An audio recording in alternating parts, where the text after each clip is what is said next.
Amados irmãos, a paz do Senhor, pastor Miranda, vamos comentar o nosso primeiro texto bíblico de hoje, que nós encontramos no livro de 1 Samuel. 1 Samuel, capítulo 3, capítulo 4. Capítulo 3 de 1 Samuel, Deus fala com Samuel em sonhos.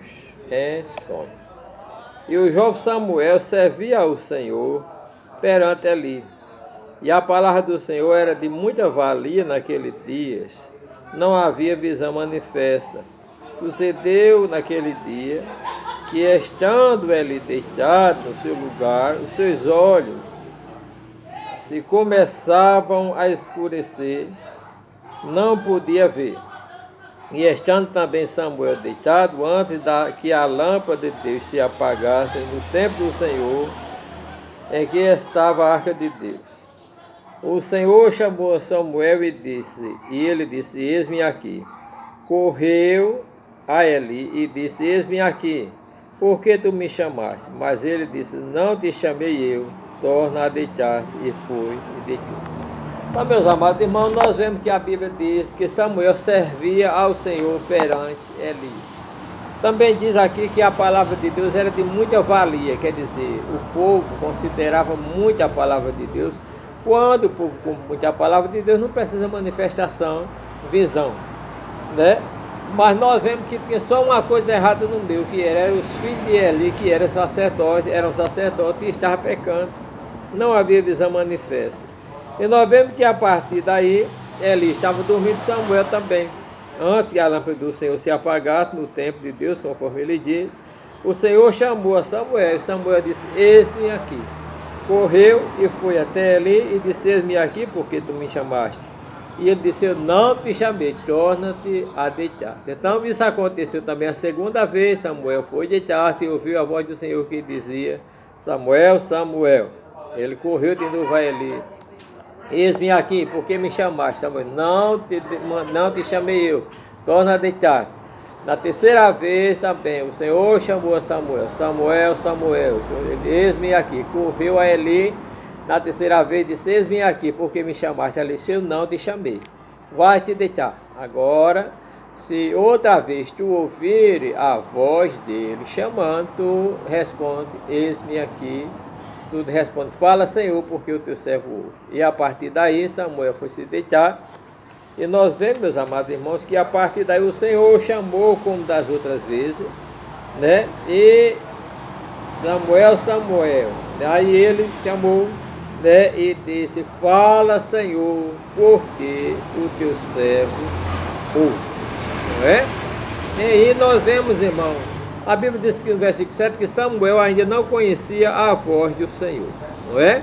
Mas ele respondeu. Amados irmãos, que todos nós possamos responder isso à voz do Senhor. Fala, Senhor, porque o teu servo ouve. Deus continua chamando. É necessário que cada um de nós tenhamos um encontro com Deus.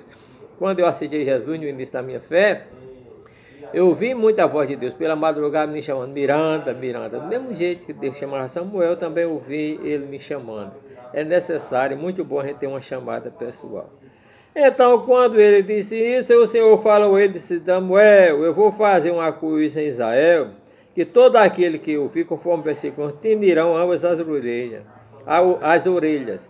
Naquele dia suscitarei contra Eli tudo quanto tenho falado contra a sua casa, começá-lo-ei e acabá-lo-ei.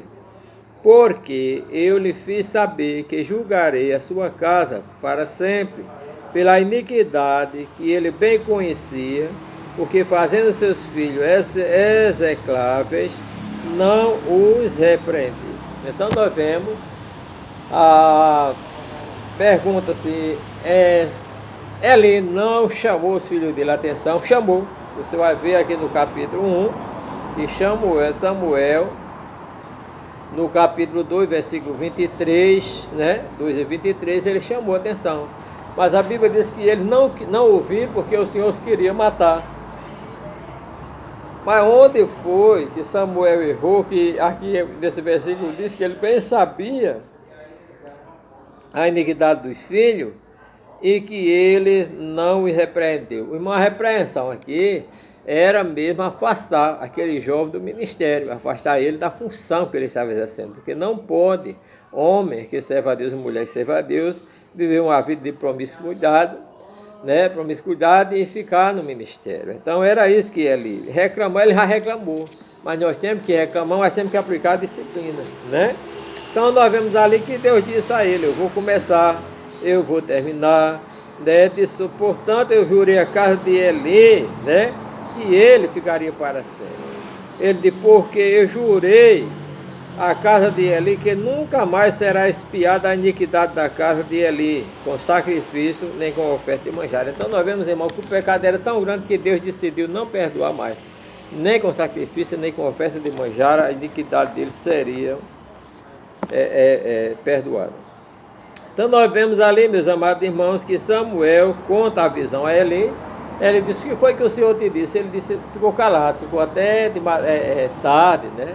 Para não contar com medo. Samuel disse, olha, é o seguinte, se você não me contar, então vai acontecer o dobro do que aconteceu comigo, que era para acontecer comigo, vai acontecer com você, não é? Façam tanto, né, se me encobrirem palavra do que falou, né?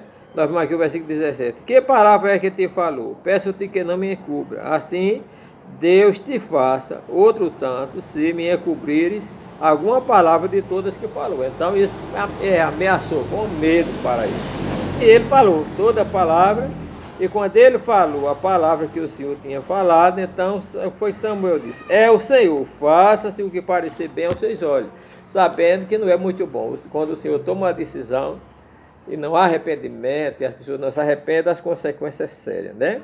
E a partir daí, meus amados irmãos, mas eu gostei da decisão dele, né? É o Senhor, versículo 18, faça-se o que parecer bem aos seus olhos. Versículo 19, Samuel crescia e o Senhor era com ele, e nenhuma das palavras que o Senhor disse através de Samuel deixou cair por terra, e a Bíblia diz também que todo Israel, desde Dan até Berseba, que eram os termos de Israel, já estava conhecendo que Samuel estava confirmado por profeta do Senhor. Nós vemos que Deus continua a aparecer em Siló, porque o Senhor se manifestava a Samuel em Siló pela palavra do Senhor. Que coisa boa, né? Irmão, que nós sempre tenhamos sido da presença de Deus. Nunca nos acostumemos sem ouvir a voz de Deus. O salmista diz, uma coisa pedi ao Senhor e buscarei, que eu possa morar na casa do Senhor todos os dias da minha vida para contemplar a formosura do Senhor e aprender no seu santo tempo. Amado irmão, no capítulo 4, diz que todo Israel levantou para lutar contra os filisteus, e a batalha travou-se, e os filisteus venceram os israelitas, de sorte que os israelitas foram buscar a arca de Deus, levaram a arca de Deus para a guerra, né? E quando eles chegaram lá, todos se alegraram pela presença da arca, de sorte que os filisteus disseram, eita, estamos ouvindo agora a voz de grande júbilo lá na tropa de Israel. Como é que nós vamos escapar agora da mão desse tão grande Deus? Foram esses deuses que derrotaram o Egito, não é? E eles vão lutar contra nós. Portanto, se de homem ou filisteu lutais, para que nós não venhamos a ser servos de Israel como ele for servo nosso. E a partir daí, conforme o versículo 9, eles se esforçaram.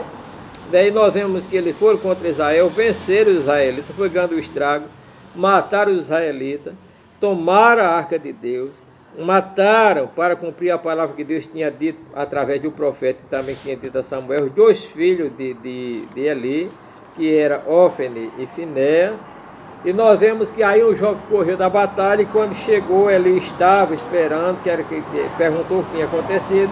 Ele disse que os dois filhos tinham morrido e a arca do Senhor tinha sido tomada. Então Eli, quando viu isso, caiu para trás, quebrou o pescoço, morreu.